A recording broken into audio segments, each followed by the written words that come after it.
this is so good. I love it. Shh. Quiet, please. Thank you for staying quiet, class. Alright. Hello, class. Welcome to the last day of 2021 of the week's filmmaking lesson. This is our school festival day on this week.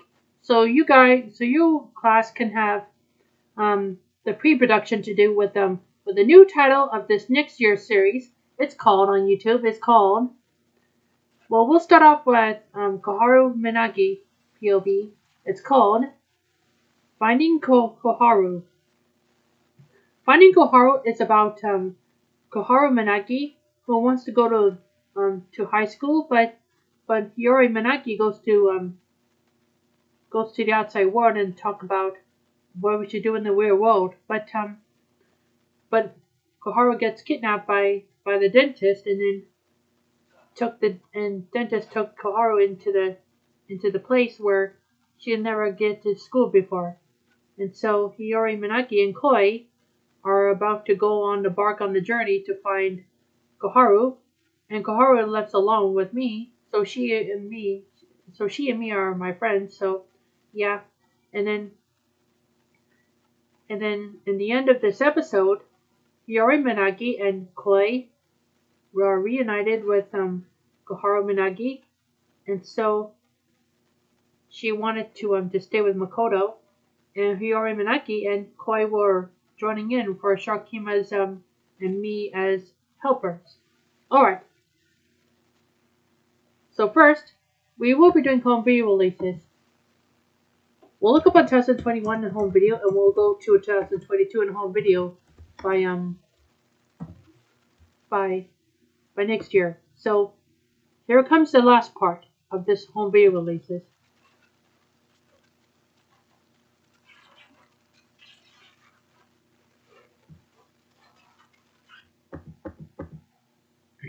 On today, we will be doing the card counter 2021 film. Here's the plot in this film. William Tell is a gambler who taught himself how to count cards during an 8-year stint in military prison, seeking to avoid attention, either fame or casino bouncers. Tell's gambling philosophy is to bet small and win modestly. Despite gambling nearly every day, he never stays in a casino hotel. He lives out of 2 small suitcases and stays in motels where he removes any decor and covers all the furniture in plain sheets secured with twine. At a casino, Tell encounters La Linda, an acquaintance from the gambling world. She runs a stable, a group of investors who back gamblers for a portion of their winnings. She offers to stake William, but he refuses. Unwilling to be burdened by the responsibility, in Atlantic City, a security industry convention is being held in the same building as a casino. Tell slips into a seminar held by retired Major John Gordo, but decides to leave almost immediately. On the way out, he is recognized and confronted by a young man, Kirk Beaufort, who slips him his name and number. After a nightmare about torture in the prison camp, Tell calls the young man and agrees to meet Kirk informs Tell he knows who he really is. PFC William Tillich, a soldier who was tried and convicted for his role in the Abu Ghraib torture and prisoner abuse. Kirk explains that his father, Roger Beaufort, who also at Abu Ghraib, like Tell, he was dishonorably discharged and served time. But the experience led him to drug addiction and made him violently abusive. Kirk's mother left the family, and Roger eventually killed himself. Gordo was the superior of Tillich and the elder Beaufort and trained them in enhanced interrogation techniques, but as he was involved as a civilian consultant, avoided facing any charges or culpability. Kirk holds Gordo responsible for what happened to his family and is planning to capture, torture, and kill him for revenge, and seeks Tell's help. Tell refuses but offers to take Kirk along with as he gambles in an attempt to help the young man avoid the violent life. At their next stop, Tell informs Linda that he is interested in making an arrangement. He reveals to her his desire to go on the World Series of Poker tour in order to win enough money to help Kirk cover his debts and start a new life. After which Tell will retire. After nearly WSOP matches, Tell makes money but loses her to Mr. USA, an obnoxious Ukrainian player who has been taken on a jingoistic American persona. He bonds with Kirk and feels a growing attraction to Linda, but avoids getting too close as he continues making money gambling. At a qualifying round in Panama City, Kirk shares that he still plans to kill Gordo. Tell takes Kirk back to his motel, confronting the younger man with a harsh interrogator persona. He presents Kirk with $150,000 from his gambling winnings, enough for Kirk to pay off his and his mother's debts and return to college. He insists Kirk return to his mother in Oregon and forget about Gordo, threatening violence if he does not comply. Kirk leaves with the money. Tell, who has begun a relationship with Linda, advances to the final table of the WSOP. While on a break, he receives a message from Kirk, revealing that rather than returning home, he went to Gordo's house to kill him. Tell is unsettled and distracted during the resumed match, abruptly walks off to the casino floor. A news report shows that Gordo had killed an armed home intruder, Kirk. Tell drives through the night to get to Gordo's house, covering the furniture as he does in his motel rooms. Gordo returns home and Tell holds him at gunpoint, revealing who he is and why he is there. Rather than shooting him, Tell takes Gordo into another room for a dramatic reenactment of their time in Abu Ghraib. Both men are heard screaming in agony, and eventually Tell emerges from the room severely wounded. He calls the police to report a homicide. Tell is incarcerated in the same military prison as before, accepting the routine of aesthetic setting as he feels it is what he deserves. Linda arrives for a visit and the two reach out to each other, each placing a single finger on the glass separating them. Alright. On tomorrow, we will be doing The Last Duel, 2021 film. Here's the plot to this film. Chapter 1. The Truth According to Jean de Courges. After serving in the Caroline War, Jean de Courges and his friend, Squire Jacques Legras, swear fealty to Count Pierre and d'Alencon, who has been named Jean's overlord by his cousin, King Charles VI. Jacques later informs Jean that Pierre has ordered his new vassals to pay more levies, agreeing to ask for leniency on Jean's behalf when de Courges explains he lacks the funds. To restore his finances, Jean marries Marguerite de Thibouville, receiving a large dowry and the rights to many valuable estates. Pierre, however, has already gifted one piece of land of Jacques.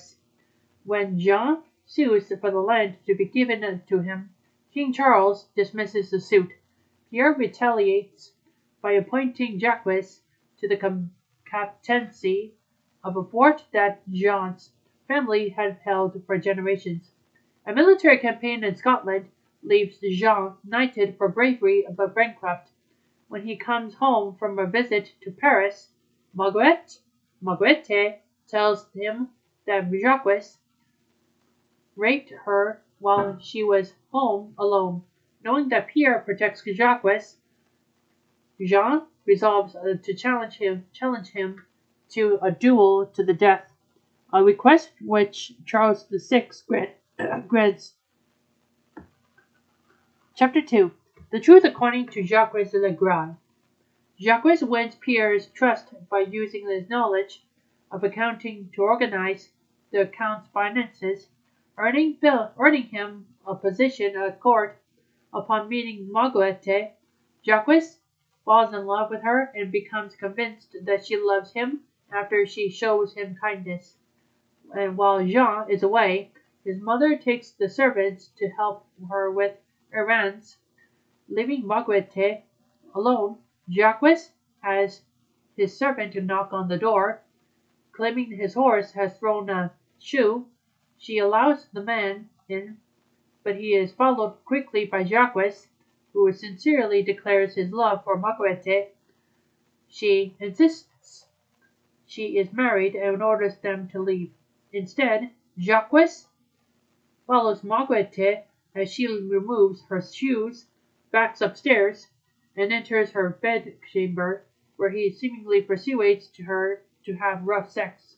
Before leaving, he advises her not to tell her husband. Consulting a priest, Jacques seeks absolution for the crime of adultery. Sometime later, Pierre informs Jacques that Jean is accusing him of raping Marguerite, which he denies, stating that although she made the customary protest, it was not against her will. Despite the Count's attempt to exert his authority, declaring Jacques innocent, Jean appeals his case directly to King Charles and requests a duel to the death. Jacques accepts Jean's challenge. Chapter 3. The Truth According to the Lady Marguerite. Marguerite and Jean's marriage becomes strained by her failure to become pregnant. After meeting Jacques, Marguerite informs her friends she showed him kindness only to try and win court favor. When Jean leaves for Scotland, he orders her not to leave the castle or let anyone inside. Jean's mother takes all the servants with her on an errand. Despite Jean's order, Jacques shows up and with a servant who tricks Marguerite into letting them enter. Jacques haughtily declares his love for Marguerite. He forces his way into their bedroom, where he violently rapes Marguerite.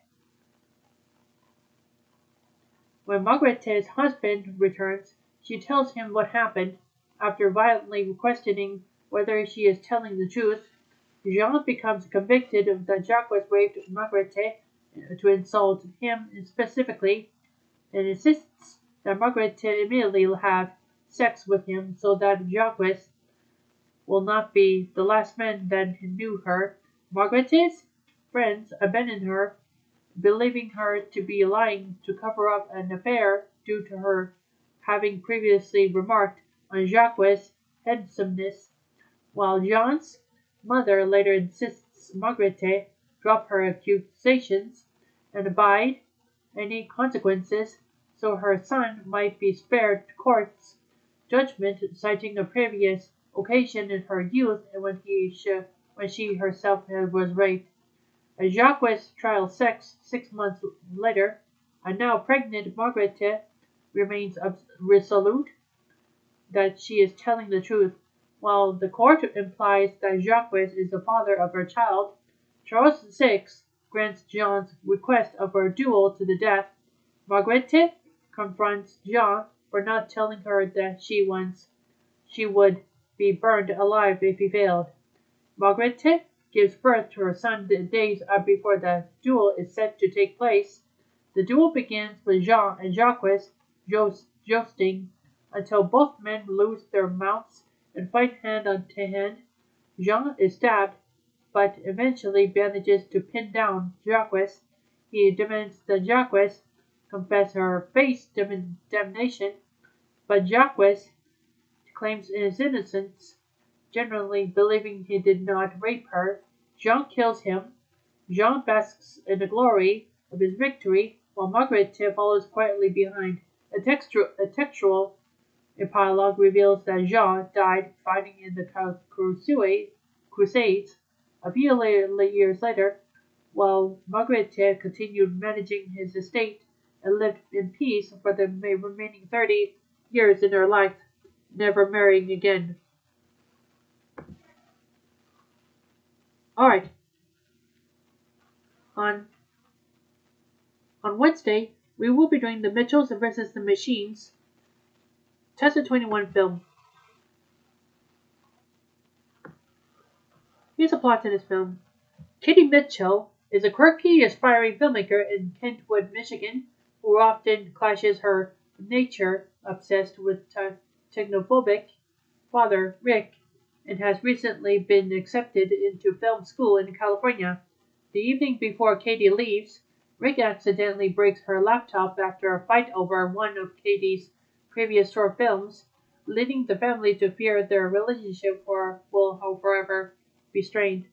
To try to prevent this, Rick decides to cancel Katie's flight and instead take her mother, Linda, her younger brother, Aaron, and family dog, Monchi, on a cross-country road trip to her college as one last bonding experience.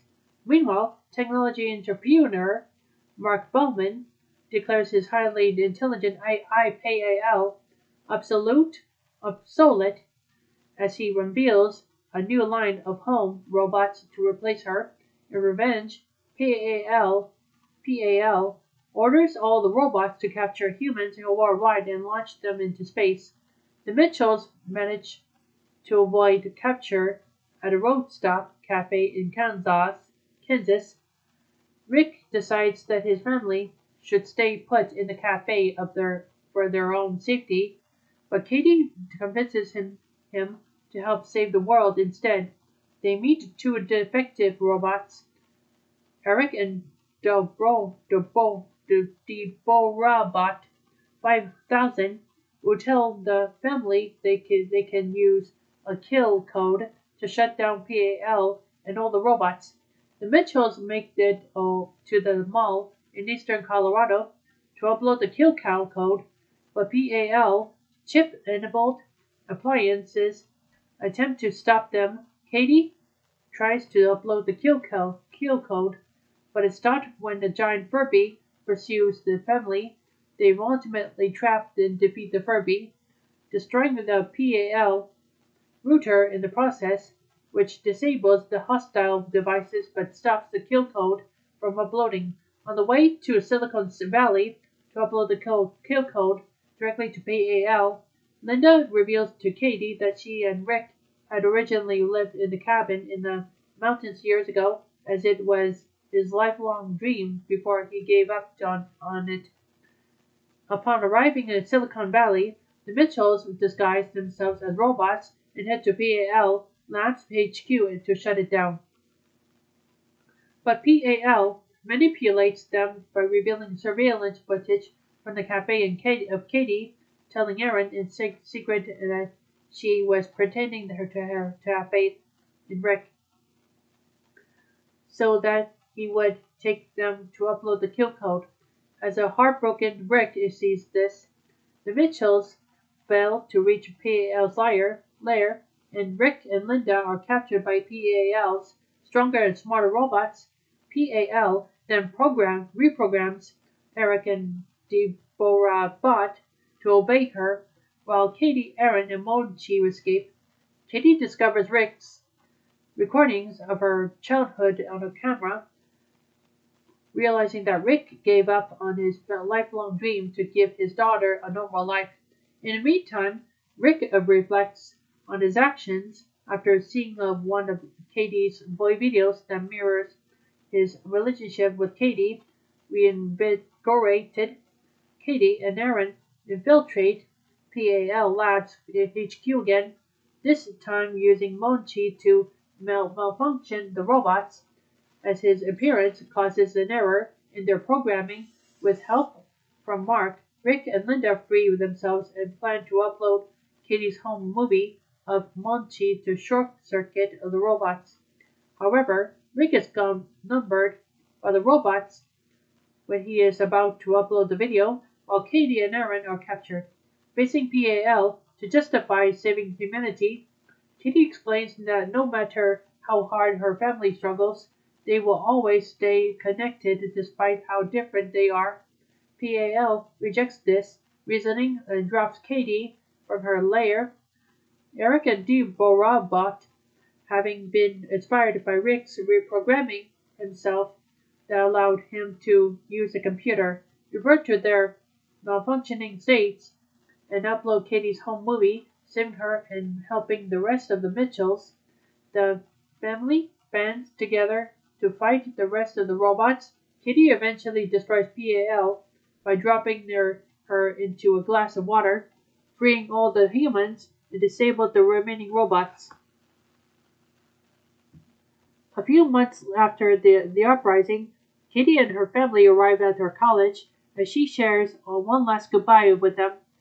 She later joins them on another road trip with Eric and Deborah Robot to Washington, D.C. to accept the Congressional Gold Medal. Alright. On Thursday, we will be doing Venom, Let There Be Carnage, 2021 film. Here's a plot in this film. In 1996, a young Cletus Cassidy watches helplessly for his love. Francis Barrison, who has the ability of sound manipulation, is taken away from St. Eustace home for unwanted children to the Ravencroft Institute. On the way, she uses her sonic scream powers to escape and attacks young police officer Patrick Mulligan. He shoots Barrison in the eye and suffers an injury to his ear due to her scream, unbeknownst to Mulligan, who believes he killed her. Barrison is taken to the facility, which he hardened against her powers. In the present day, Mulligan, now a detective, contacts Eddie Brock to speak to Cassidy, a serial killer who refuses to talk to anyone other than Brock following their interview a year prior. After a visit, Venom Eddie's symbiote is able to figure out where Cassidy has hidden the bodies of victims, which gives Brock a huge career boost. Brock is then contacted by his ex-fiancée Annie Weying, who tells him that she is now engaged to Dr. Dan Lewis, much to Venom's displeasure.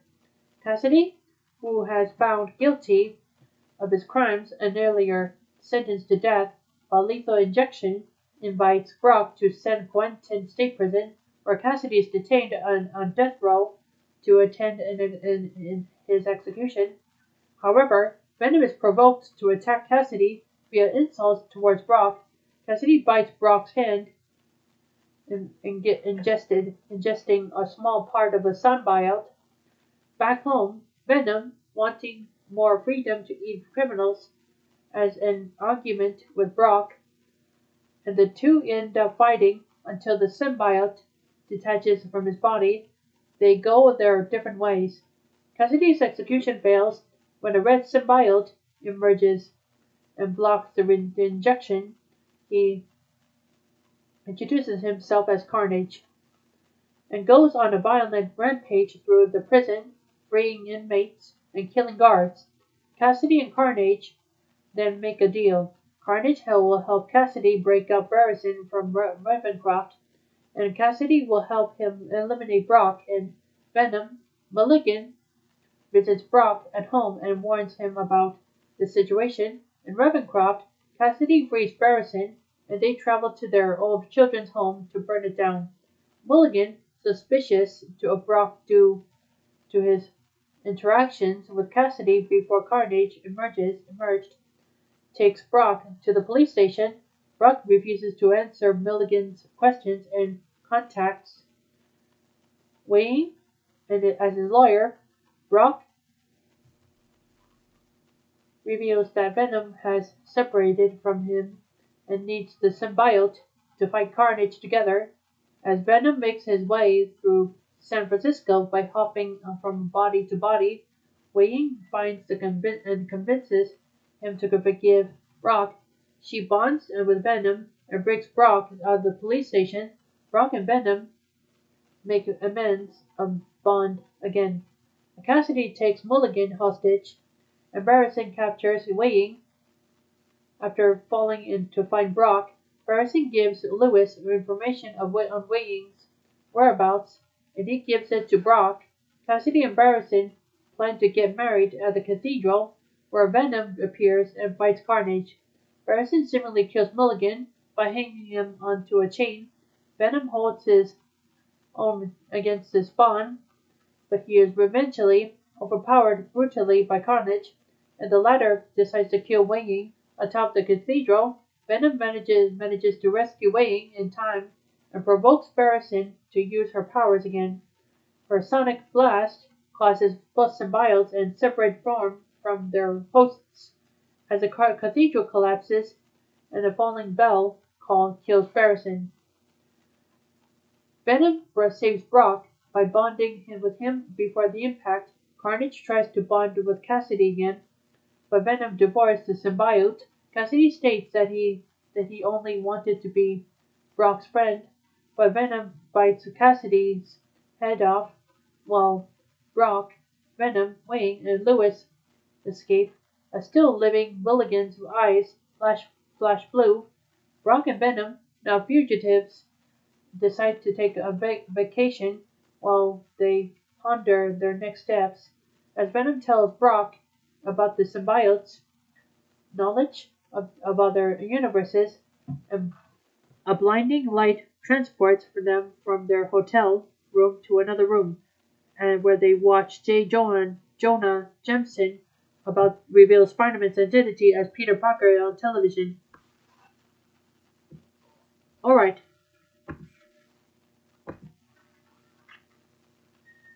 Monday, Tuesday, Wednesday, Tuesday. On Friday, we will be doing the Wolf of Wall Street 2013 film. Here's a plot in this film. In 1987, Jordan Belfort lands a job as a Wall Street stockbroker for L.F. Rothschild. Employed under Mark Hanna, he is quickly enticed into a drug-fueled stockbroker culture, and Hanna's belief that a broker's only goal is to make money for himself. Jordan loses his job following Black Monday, the largest one-day stock market drop in history, and takes a job at a boiler room brokerage firm on Long Island that specializes in penny stocks. Thanks to his aggressive pitching style and the high commissions, Jordan makes a small fortune. Jordan befriends his neighbor, Tony Mazoff, and the two found their own company. They recruit several of Jordan's friends, while Jordan trains in the art of the hard sell. Jordan's tactics and salesmanship largely contribute to the success of his pump and dump scheme, which involves inflating the price of a stock through issuing misleading positive statements in order to sell it at an artificially augmented price. When the perpetrators of the scheme sell their overvalued securities, the price drops immensely, and those who were conned into buying at an inflated price are left with stock that is suddenly worth much less than what they paid.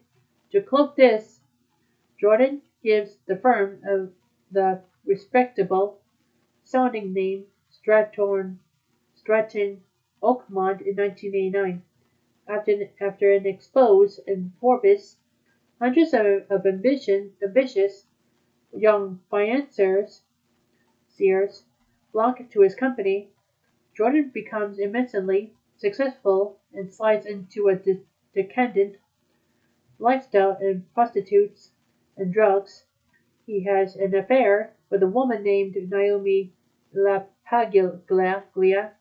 When his wife finds out, Jordan divorces her and marries Naomi in 1991. Meanwhile, the SEC and the FBI begin investigating Stratton Oakmont. In 1993, Jordan legally makes $22 million in 3 hours upon securing the IPO of Steve Madden. This brings him and his firm further to the attention of the FBI. To hide his money, Jordan opens a Swiss bank account with corrupt banker Jean-Jacques Sorel in the name of the Naomi's aunt Emma, who is a British national and thus outside of the reach of American authorities. He uses the wife and the laws of his friend Brad Bondnick, who have European passports, to smuggle the cash into Switzerland. Donnie and Brad get into a public brawl. Donnie escapes, but Brad is arrested. Brad does not say a word about Donnie or Jordan to the police. Jordan learns from his private investigator that the FBI is wiretapping his phones, fearing for his son. Jordan's father advises him to leave Stratton Oakmont and lie low, while Jordan's lawyer negotiates a deal to keep him out of prison. Jordan, however, cannot bear to quit and talks himself into staying in the middle of his farewell speech. In 1996, Jordan, Donnie, and their wives are on a yacht trip to Italy when they learn that Aunt Emma has died of a heart attack. Jordan decides to travel to Switzerland immediately to settle the bank account. To bypass border controls, he orders his yacht captain to sail to Monaco, but the ship capsizes in a storm. After their rescue, the plane sent to take them to Geneva is destroyed when a seagull flies into the engine. Jordan takes this as a sign from God and decides to sober up. 2 years later, the FBI arrests Jordan because Sorel, arrested in Florida on an unrelated charge, has informed the FBI on Jordan. Since the evidence against him is overwhelming, Jordan agrees to gather evidence on his colleagues in exchange for a leniency at home. Naomi tells Jordan she is divorcing him and wants full custody of their daughter and infant son. An impulsive, cocaine-fueled rage, Jordan assaults Naomi and tries to drive away with his daughter before crashing his car in the driveway. Later on, Jordan wears a wire to work but slips in a note to Donnie, warning him. The FBI discovers this, arrests Jordan, and shuts down Stratton Oakmont despite breaching his deal. Jordan receives a reduced sentence of 36 months in a minimum security prison for his testimony and is released after serving 22 months. After his release, Jordan makes a living hosting seminars on sales technique. Alright, that's all the whole releases we got. So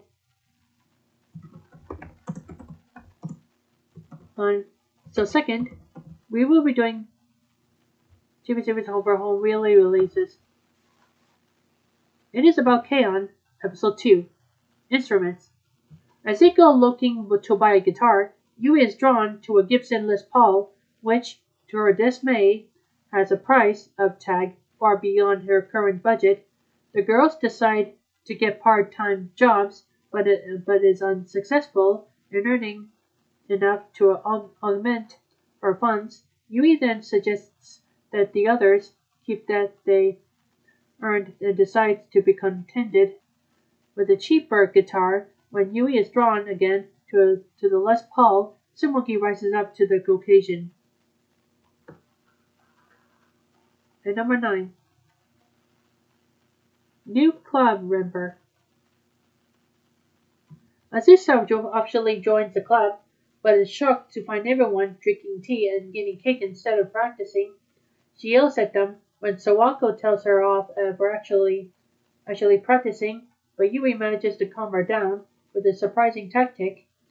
Despite her objections, Azusa finds herself weak against Sumugi's tea and cakes. Yui herself is rather shocked that Azusa plays guitar much better than herself. Sawako brings a pair of cat ears for Azusa to wear. Much to Azusa's discomfort, leading Yui to give her the nickname Azunyan, as Yan is a Japanese counterpart of Meow. Noticing that Azusa is a bit upset, Meow encourages the band to practice more, but the group quickly reverts to its lazy state. Azusa then becomes frustrated, wondering as to why the band members she admired at the live performance behaved as they do. After Azusa expresses her frustrations, Meow explains that to her that she stays in the band because they have fun performing together and because they like each other, thus convincing Azusa to stay. Kiana Season 2.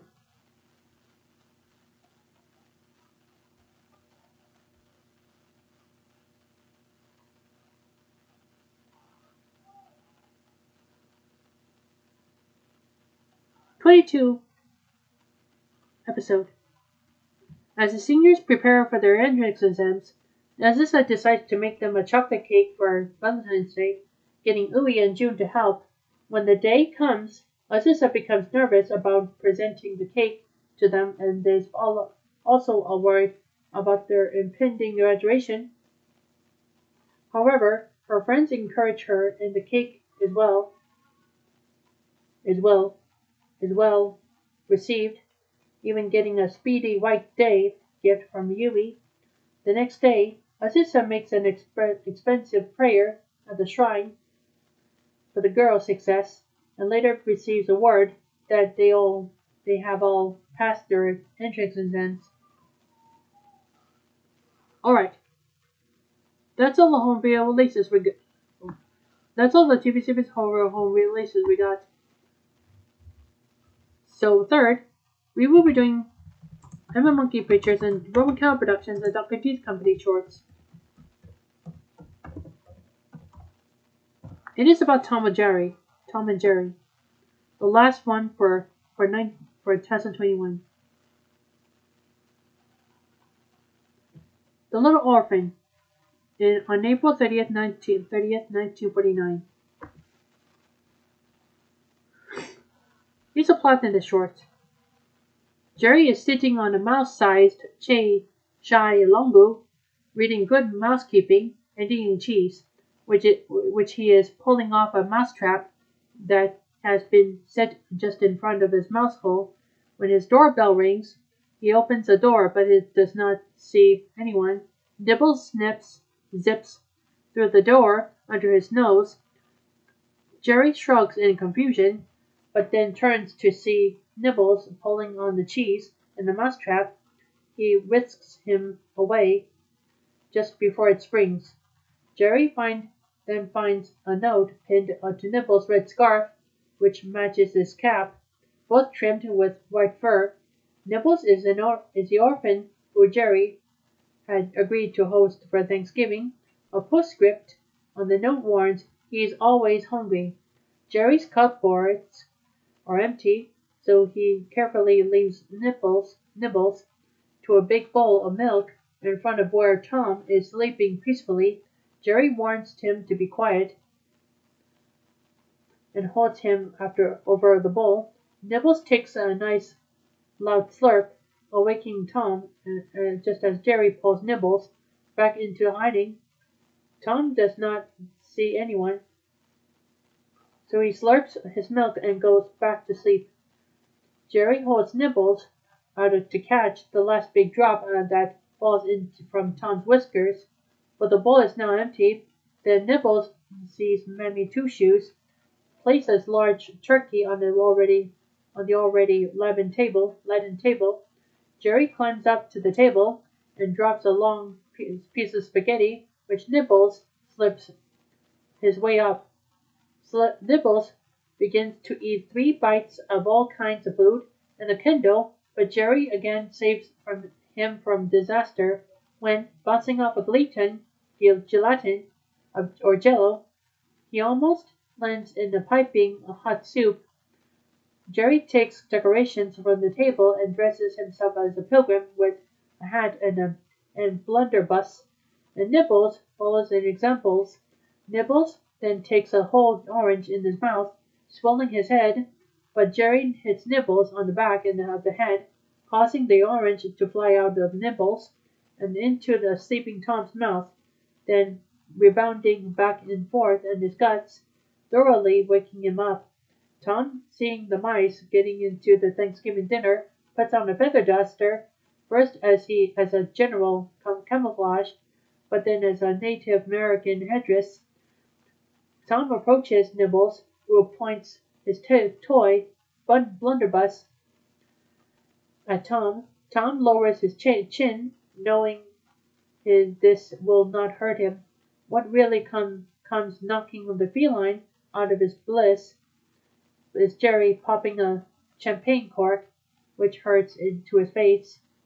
Tom then grabs Jerry, but Nibbles purposefully, this time carrying a fork, ricochets off the jello and stabs Tom in the hind end. Tom howls in pain and then uses the fork to catch Nibbles, and Jerry, perched on a candelabra, whacks Tom in the face with a large spoon, knocking him back. Sneaking back to the table, Tom sets a bowl of cattails on fire, one at a time, throwing them like spears. The cattails burn or melt the various hiding places Jerry and Nibbles find with the third one. Jerry lifts a hemispherical lid, and the cattail reverses back toward Tom. Then Tom throws a knife into the turkey, and Jerry runs into a blunt edge at his throat and falls unconscious. Nibbles now launches an all-out attack. He bends back a knife handle to launch a pie. Using the string between the turkey legs, he slingshots a candle, though Tom does not feel any pain, and after cutting a cork off a champagne bottle, it begins to rocket at Tom, ultimately making Tom and the room into a terrible mess. A white surrender flag comes up from the pile of dishes Tom has fallen under. Finally, all three, with Tom bandaged, in order on the table restored, sit down to dinner. All bow their heads while Jerry says grace, but just as Tom and Jerry pick up their cold cutlery, Nibbles goes through the entire turkey but like a buzzsaw, leaving the famished cat and mouse with nothing to eat but the bones that have clattered onto the plate. Nibbles, now finally full, pats his huge stomach in delight. Alright, that's all the shorts we got. So fourth, we will be doing Samsung Galaxy S21 Ultra 5G series. It is about Mei, who goes on to say yes to always yes to Tsukasa, who reveals the question of all the questions that Tsukasa has answered. Alright, that's all I got for today. Let's do some work now. Hey guys! Hi! How'd it go today? Good. It's a school festival coming on. Oh yeah, that's right. We need to watch a PV. A PV? Yeah, PV for PuraOre. Really? Yes. Well, we got to show you about this thing. Yeah. Okay, where do we go? Okay, where does the PV go? Oh, there it is. Yeah, let's take a look. This is Cyber Agent X GMMM Games with PuraOre in it. Really? This is pretty cool. I like the hockey game. Yeah.